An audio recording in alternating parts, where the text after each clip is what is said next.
Unscripted, unshackled, uncouth. What you're about to hear is for more mature audiences only. It's Miguel and Holly, Uncensored. Well, we're here. Barely. Producer Kelvin had to leave early for a family affair for the 4th of July weekend. Holly sprang her neck by breathing. I literally did. I just was like reacting to something a caller was saying, and my neck said, I had bread last night, so my stomach has been in shambles today. So that's how you know. God, do you think either one of us would have said this on air circa 2008? Oh, I had bread. Oh, I moved too hard. Like, God, getting old, man. And that's not old, but it's just aging. Your body in general. Yeah, so we are here. But hanging on by a thread. Won't be here for long. We got a lot of stuff to do before the 4th of July weekend. Before we get to it all and to the topic at hand, I did want to give a little shout out to. So I've always been obsessed with TV morning shows like the Today Show, CBS This Morning, Good Morning America. But I've actually never watched them because I was either in school or then in college where we didn't watch because, you know, you're sleeping in or going to class. Yeah. And then as soon as I was an adult, I've been doing morning shows since then. So I never had a chance to like watch morning shows. Right. You like them, though. You like the concept. The concept of it. And then also there's just so much money. I mean, the NBC News, CBS News departments, they make the bulk of their money from the morning shows, not from the CBS Evening News or the nightly news with Lester Holt. They don't make their money from that. They make it from the morning shows. Sorry, Lester. I know, right? Lester's like, really? Like, I'm a journalist. He's like, I just love the drama. Like, you know how it was Tom Brokaw when we were growing up and Peter Jennings, Dan Rather. You could trust some of these dudes. Like, they were not partisan, you know? They were like, I'm here to deliver the news. And then it was Brian Williams, who was like the new guard, but then he like lied or something or fudged it. Brian Williams. So then he went to like MSNBC. So then like Lester Holt was like, hey, I've been here for a long time. Yeah, they just shuffled him in. Yeah. So anyway, I say all this to say that normally in the studio, like when we were in Tampa, we would have Fox 13 on because they're local all morning long. Well, here in Charlotte, our partners that we work with, WCNC, they go to the Today Show. So I would watch Queen City News all morning long because it's local. But then somehow my TV in here doesn't get them anymore. So probably since February, I've been watching the Today Show at 7. You've got so much commentary. Like, I have fallen in love. Like, I totally see why they're like, it's the family. And like, whenever like Savannah Guthrie and Hoda and Al and they're all together. And I'm like, look at them. My God, they're so fun. The only, like, I agree with you. I don't know them, but I do feel like I know them because I watch them every Thanksgiving. And even once a year, it's like, oh, the family's getting together. Which is why it sucked so bad when Matt Lauer turned out to be a douchebag. Because, like, that year he wasn't on, and I was like, you fucked it up, Matt. God. Anyway. But yes, I do understand. I don't know them. So I feel like I'm not in the family, but like you will sometimes, like Calvin and I will be doing other things or like talking about something else. And Miguel will come in and be like, yo, wait a second. I got to show you what Hoda's doing. Like, I'm so sorry. Hoda copy, like, I don't even have the volume up. Like, probably once or twice a week, I'll actually turn the volume up. But she is just the most affable, just lovely, but serious person. Like, I want to meet Hoda. Like, I want to be one of those people with a sign when Hoda and Jenna go somewhere to be like, I love you, Hoda. Yeah. And they start like they're trendsetters because even in my prep, like the companies that we use to like help prep our radio show will use them as examples of like, well, Jenna said this. Is this what we think now? They're trendsetters. They are. So anyway, I was just watching them and I was watching Hoda and Jenna while I was doing work before the podcast. And they had this TikToker on who goes into people's houses in New York and he'll be like, hey, what's your name? You're like, oh, I'm Holly O'Connor. And he goes, well, how much do you pay for rent in New York? And, you know, you'll say, oh, $2,000. He goes, oh, can I see your apartment? and then he goes to their apartment, and he has, I think that's over 12 million followers on TikTok now because of it, and he's become super famous doing this. And so it was just interesting. It's like the new version of Cribs. Oh, but with real life people, not like Method Man. Right, where they were like, remember he was in like an apartment where it was like, that was my favorite episode. Was it Method Man or Red Man? I don't remember who, but they had to like, you had to put the fuses together to make the doorbell work. And like people came over his house and they got the little fuses and they were like, okay, and the doorbell would ring and he's like ironing on the floor. I was like, this is the best episode of Cribs. Like that was the realest, because there were like rumors that came out that some celebrities would actually like rent mansions to make it seem like theirs, but it actually wasn't. And then you had like Mariah Carey, that we all at the same time discovered that she had like a room the size of your entire home for her shoes, and you were like, oh, that's what they're doing. I think that's when celebrity culture started to change. Yes, 100%. When we could see inside of their lives like that, because you never knew what anybody's houses looked like. You could only imagine, and you're like, oh, it's crazy. And then when you saw that it was crazy, you're like, oh, so that's what it means to be rich. Oh, but I'd like to do something like that, like here in Charlotte, because they got some rich people here, girl. I'd be looking at some of these houses on Zillow, because I sort of calmed my searches, because I used to get all these emails from like Redfin and Zillow when we thought we could possibly buy a house, and then I was like, no, we're just gonna rent. But I still get every now and then, I'm like, they got some rich ass people here in Charlotte. Well, it's the finance bros. They got all that money. God, if I had that kind of money, I don't think I would get a ginormous house. I think I would get like just a normal ass house and then put it all in investments and stuff. I would see, but here's the problem with like a space like Charlotte or even St. Pete or Tampa. Yeah. Is the places where people want to live that's not the suburbs, it's tight already. Yeah. And so even like places around where the station is in South End, you could have a house that if you live in Ballantyne would cost maybe 400,000, but here in South End, it's like $1 million, 1.2 million. Yes. And so that's what something Abe and I are like, how the hell are we going to afford a house in the areas we want to be in when we do get to that point? I feel like we got a bit off track. Did you want to say something else about the morning shows? I know. I think I was getting to the TikTokers, but then I got off of my love of him, so I just really loved him. So the morning shows were actually the tangent. Yeah, that was a tangent. The thing is me saying basically I want to do some sort of bit or topic about like, how much does your house cost and like how much do you make a year? Because I'm just like, how are all these $1.5 million homes here in Charlotte just get scooped up like that? I know. Like, what do you, because even like there are some people that I know here that be delicate, that have moved into places in the past 2 years that I've known that have had parties, and always Abe and I will be like, well, let's look at Zillow. How much did they pay for their house? And I'm like, bitch, what do you do for a living? How do you afford? Like you're talking about like either their down payment or what they pay monthly? What you think, because everything depends on how much did you put down, because it doesn't tell you that. Right. It just says it was sold for this much.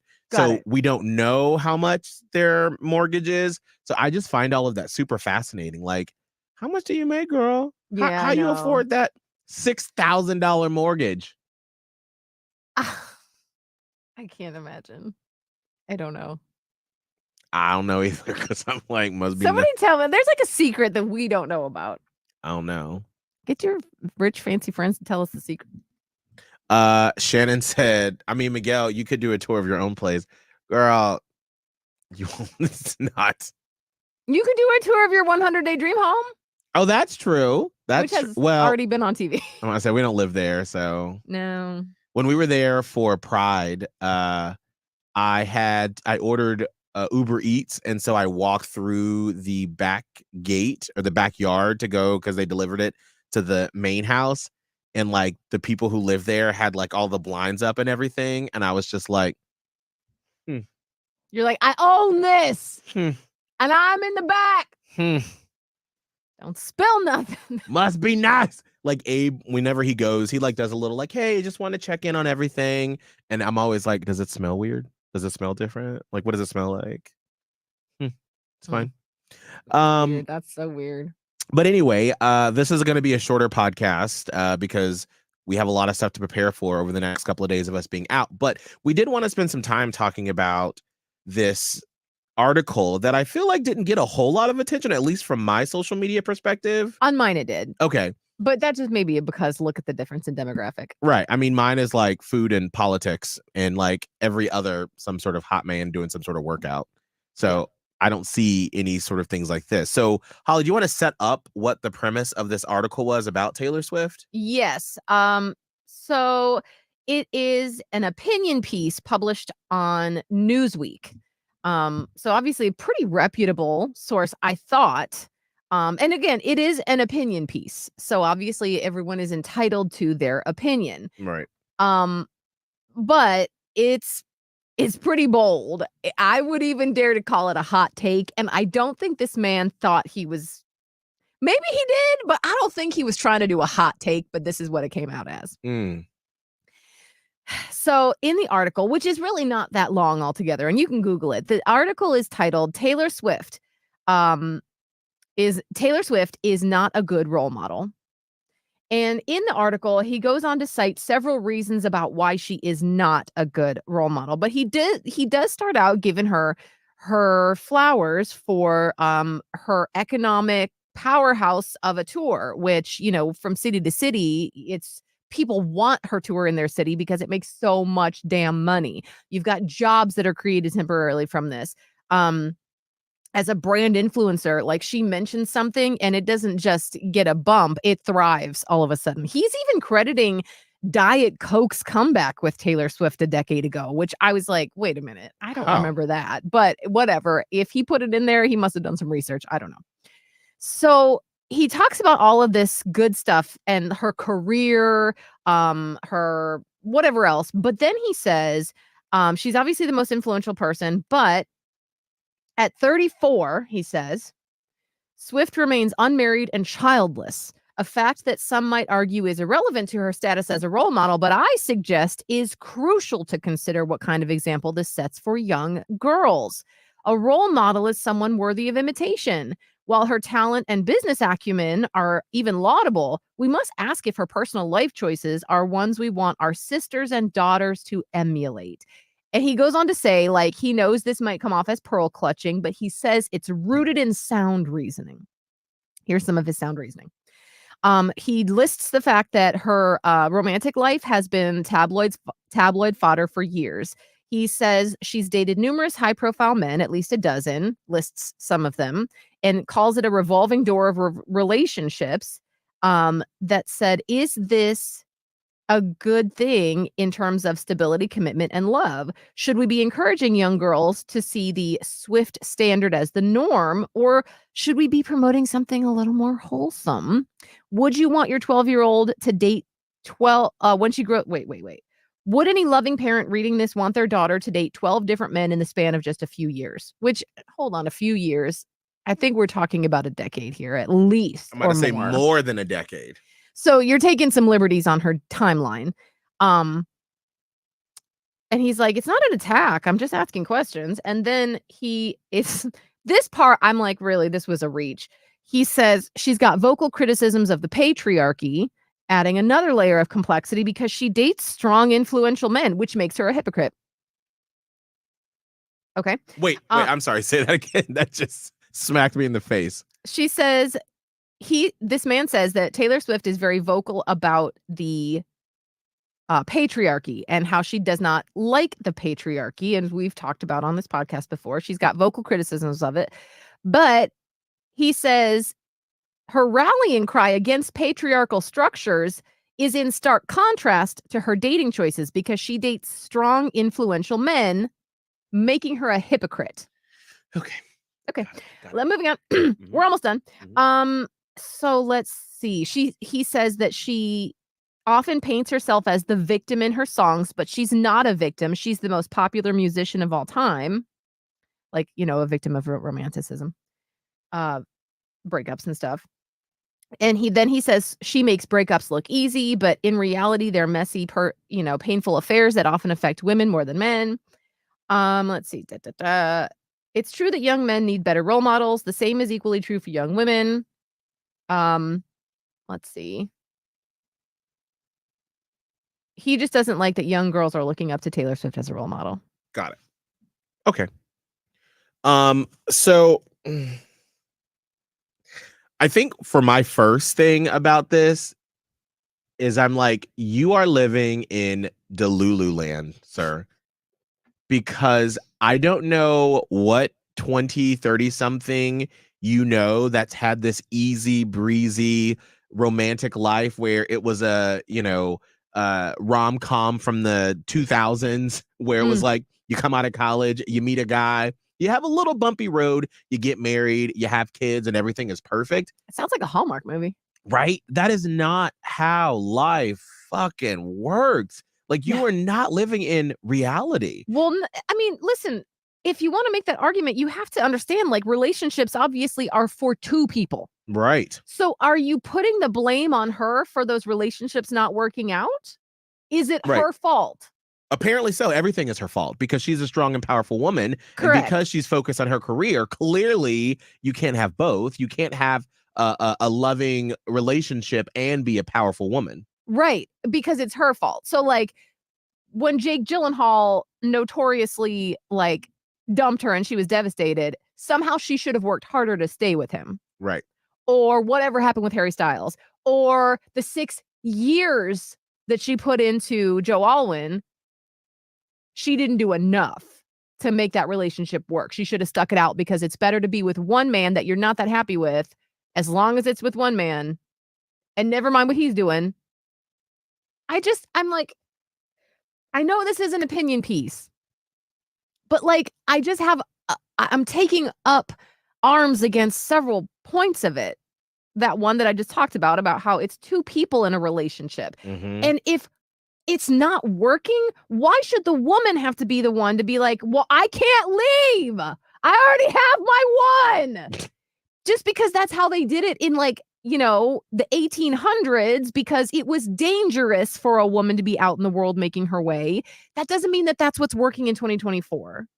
And that's why so many of the period pieces that I watch, like Outlander or The Gilded Age, or Mary and George, any of them, that's one of the themes that's constantly throughout them, is that women are like, you are so, and Bridgerton, because this is the one that comes to mind, is this past season where they talk about, like, Penelope, and I can't think of, the other Bridgerton, Penelope's friend, who is a strong-minded woman, and she's like, you guys are so lucky that you get to explore what talents you have. You get to travel the world, and your life isn't dependent upon a man. You have options. And so that's why these sort of descriptions of this fairy tale upbringing, I'm like, well, let's dig down a little bit deeper into when things were more traditional. How many of these women, especially in the 50s and 60s, were heavily medicated because they had no purpose? Because once their children left the home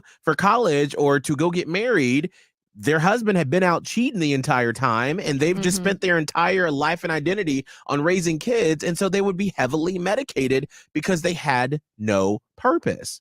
And and if you find purpose in that, that's completely fine. That is absolutely lovely. But to put that on a woman like Taylor Swift and to say that she's a bad role model, I feel like I would want my daughter to be able to handle both, to be like, I want you to be independent, and I want you to be able to take care of yourself and explore what excites you.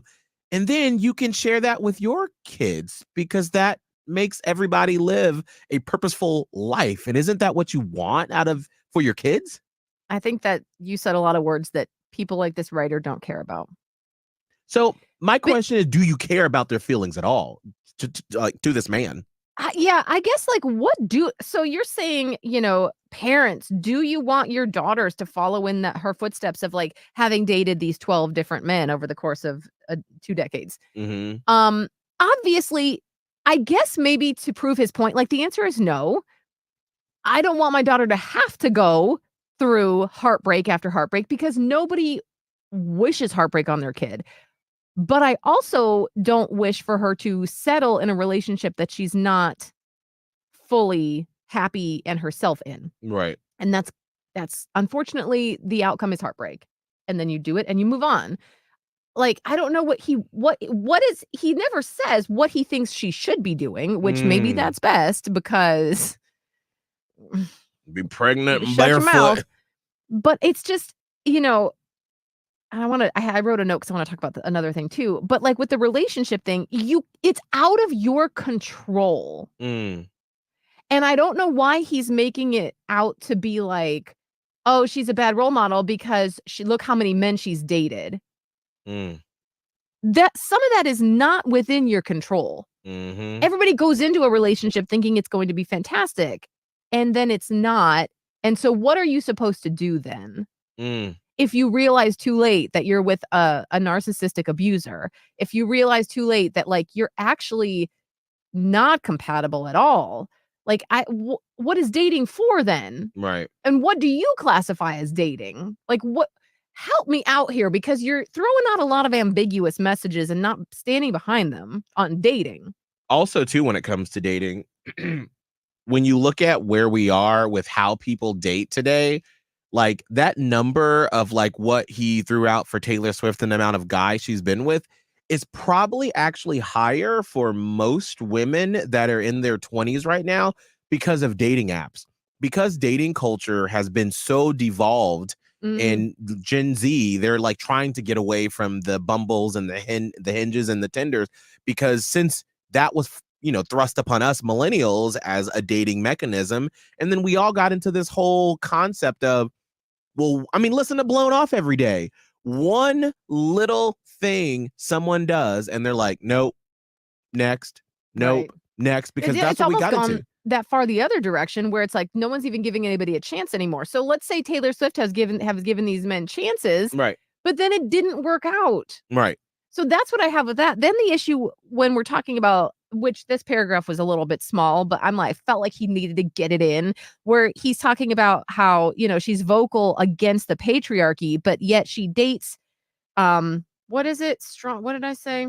Strong, influential men, celebrities who embody significant social and economic power. This can appear hypocritical. Hypocrisy fundamentally undermines the ability to be a good role model because it's a contradiction. So she either doesn't realize this or doesn't care. Let's go back to being vocal against the patriarchy and also dating strong, influential men. Those two are not mutually exclusive. You can be vocal against the patriarchy and still date successful men, because being anti-patriarchy doesn't mean we don't want strong men anymore. And maybe that's the issue, especially that I'm taking with this. You can be vocal against the patriarchy. The patriarchy hurts men too. These same strong, influential men are also harmed by the patriarchy. And so I'm like, this whole paragraph doesn't make no damn sense. What are you talking about being a hypocrite? Look into what the patriarchy actually is, but he wouldn't want to because he enjoys the benefits of it. And the benefits keep him willfully blind. And so him writing, Swift doesn't realize this or doesn't care, but neither too is a good look. It's not a good look for you to write this, and it means nonsense. It doesn't mean anything. I mean, unfortunately, here's what I feel like we've come down to, because I mean, we can sit here and we can all we could take it, paragraph by paragraph and absolutely destroy his argument. But here's what it comes down to. We're living in a time, and I'm including us in this as well, the media and people who make their living from having opinions or getting you listening or watching this. We make money off of the advertising, that our whole goal of what we do is to get the most amount of people to listen or watch what we do, so we can go to an advertiser and say, hey, look at all these eyeballs we can expose your product to. And then that's how we make money. It's attention. That's what it comes down to. And the more and the fiercer that the competition is getting, the more desperate you're going to have people like this with these hot takes try to just go the furthest reach to make you the maddest, to then click on it and to share it and to read it, and then for us to talk about it, for Hoda and Jenna to talk about it, and then they've gotten all these people with Newsweek on their mind. When was the last time you clicked on a Newsweek article?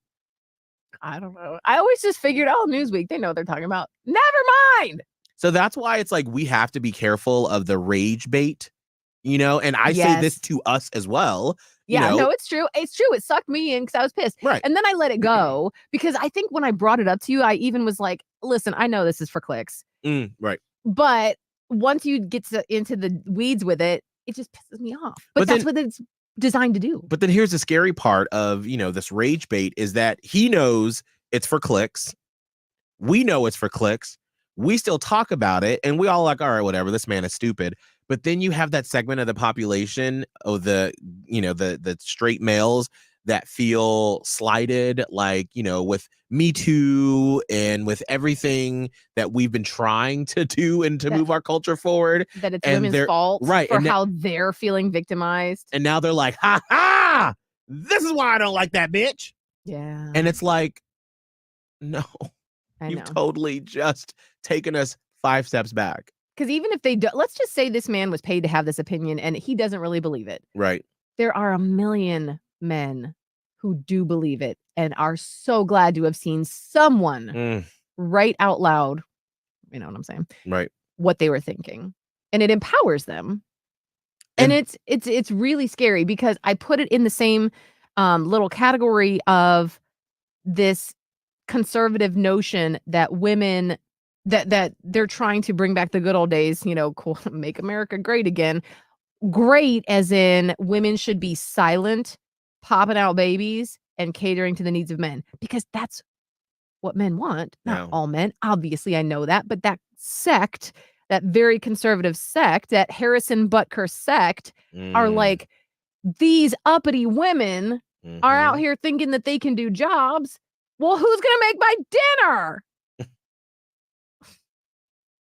And I file this in that category, and it's so scary because there are a lot of men and women. There are a lot of men and women who feel that way too. Yeah. And it's terrifying. Oh, yesterday, I was up way later than what I wanted to be. Last night around 8:00, Abe and I watched a show, and I was like, hey, let's not start another one. Let me just scroll on TikTok or Facebook for a little bit before I go to bed. You gotta just do that. Doom scroll. Doom scroll. And I was like, let me get on just Instagram stories. I got on Facebook for a hot second. And then this girl who I have not had any contact with probably 10 years. Probably 10 years. Like a college friend or? No, someone from PCB. Oh.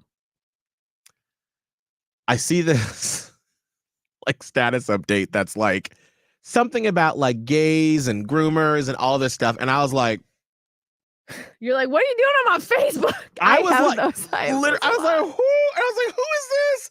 And I clicked and I was like, oh, I remember her.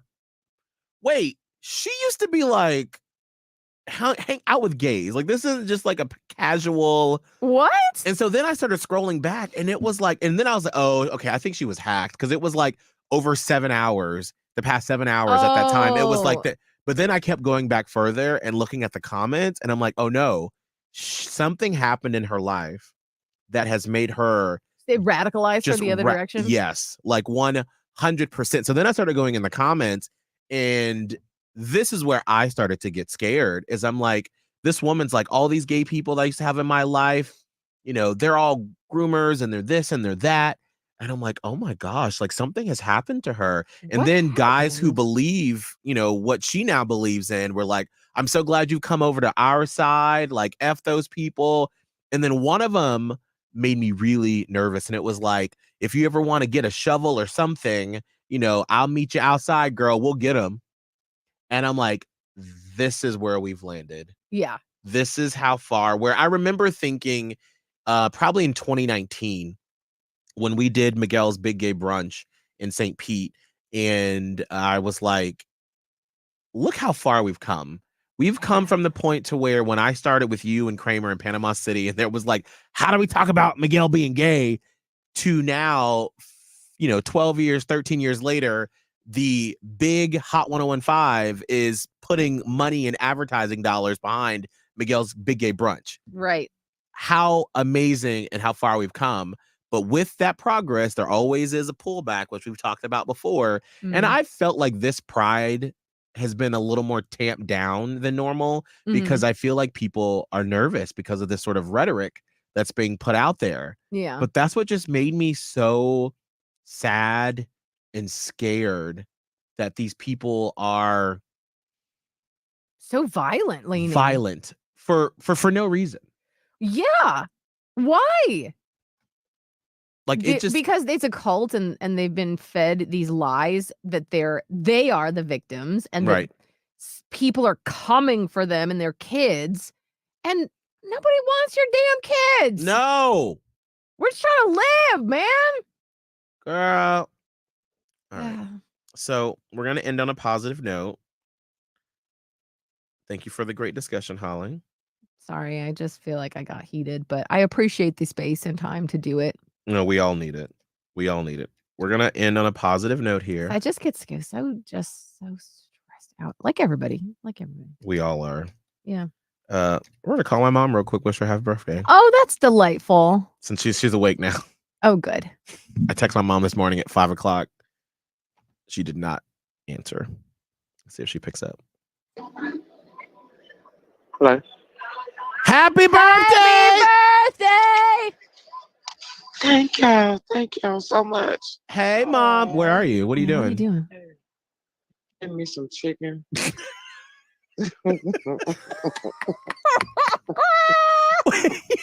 Yes! Where All are you right. at for that chicken? What the fuck is so funny about that? Nothing. We're on the podcast, Mom. So, no, you're fine. You can cuss. That's fine. I want to know where the chicken's from. Yeah. What chicken place are you at? JJ's. They just put a new one by my house. I went and got my tag. Ooh. And I said, let me give me some chicken because I drunk some vodka and Absolute and ginger ale last night. So I need some grease. Yes, you do. I was just laughing because Miguel said you were sleeping in late, so I didn't know if this was like breakfast, but it's lunchtime, obviously. So get that chicken. No, well, this is breakfast for me. That's I fine. couldn't sleep. My phone kept going off. So I said, fuck it, let me get up. Oh, Go probably get because this people tag. were wishing you happy birthday. Yeah. Now, what's your order at JJ's, Mom, for this chicken? I got 6 wings, mushrooms, and coleslaw. Oh, I love mushrooms. Now, do you put hot sauce on your chicken or do you just eat it just raw? No, they had this stuff what they call crack seasoning. You put on the chicken. That sounds I good. know. Now I really want chicken. Damn it. Now, Mom, how are There's you? some white powdery stuff. Oh, now how are you celebrating your birthday today? Hold on 1 second. Oh, thank you, ma'am. Teresa called me this morning. She wanna take me to dinner at Shikari and want me to come by her place. And she say drinks on her, but I can't do that and drive. So. Right. Well, if you need, Mom, Abe and I will get you an Uber if you want. That's doable. So you can enjoy yourself. Wait a minute. Excuse me, do y'all have any more seasoning? This is empty. I'm sorry, y'all. Y'all call me at the wrong time. I'm trying to get some food. Seasoning. No, this is probably way more entertaining than Holly and I's doom and gloom this conversation. This has taken a fantastic turn. I want to hear all about this Where's chicken Calvin? He's actually on his way to Oscar's family right now. They have some family celebrations that they're doing tomorrow. So he's on the road right now. He had to leave early. See, y'all better take out the Calvin. Y'all better take some time off from work. Oh, we will. Don't you worry. Don't worry. Tomorrow. It's coming. Calvin, Yeah. thank you, ma'am. Calvin is gonna get here this time, man. Yes, he is. Yes, he is. I love it. Well, Mom, happy birthday. Enjoy your chicken. Definitely. Enjoy your drinks. What are you wanting to drink tonight for your birthday? Actually, after last night, I don't want anything. You don't want no more. You don't want no more vodka? I might get a Long Island. Oh, positive. Like, that's a lot, but that's no, fine. you know what? But Whatever. Holly, you know what? For some reason, they don't do me like that. Because usually when I go out and Puerto, that's what I get. Oh, Long The Island. Long Island, and I drank about 3 or 4. Okay. And then I'm leaning on John. Yeah. Well, that's because I tell them, I'm like, just make a little light. It's my mom. Like, Well, no, listen. Everyone's got their thing that hits them good or bad or whatever. So if Long Island's are your thing, you do that. It's your birthday. Celebrate. Mhm. Well, you enjoy that chicken, mama. Mm-hmm. Yes, sir. I'm glad I'm only like 3 minutes away from the house. Oh, yes. good. Well, I did hear, Mom, that JJ's, they don't wash their chicken because they have the grease. That's a damn lie, because I asked him. I asked him when I went in now, so don't be telling that lie. That's a damn lie. No, it's a new policy of theirs with Miguel, that new shut location. up on your mom's birthday. Shut up. Don't start no shit. Won't be no shit. That's right. I know that's right. All right, Mom. Holly. Yeah. Did Miguel tell you what he told me about Trump and Biden? You know how they want Biden to step down. Mm-hmm. Miguel he said, I'm voting for Biden. I don't give a damn if he on life support. Well, that makes sense. That does sound like something. The funniest thing. Yes. I even saw a tweet last night that was like, I will vote for Biden's urn, even if I said retweet. Oh God, that's so good. That's so funny. Hey, guess who texted me happy birthday? I got to reply too. Who? Darlene. Don't be. Well, yes, I'm so glad that he did. Yay! Good. Well, happy birthday, Mom. Enjoy that unwashed chicken. Love you. Love you too, asshole. Thank you, Holly. Okay, thank you. Love you. Bye. Love you, bye. Oh my God. You are ridiculous. I have to. I feel like maybe like every other week we need to get like my mom's like hot take. Like here's like 3 topics. Just be like, go. Yeah. What you think? What's happening? Like instead of us giving our thoughts, our doom and gloom on the debate, have my mom give her thoughts on the debate. Apparently my daughter watched the debate and I feel like we could have got a hot take. Oh dear.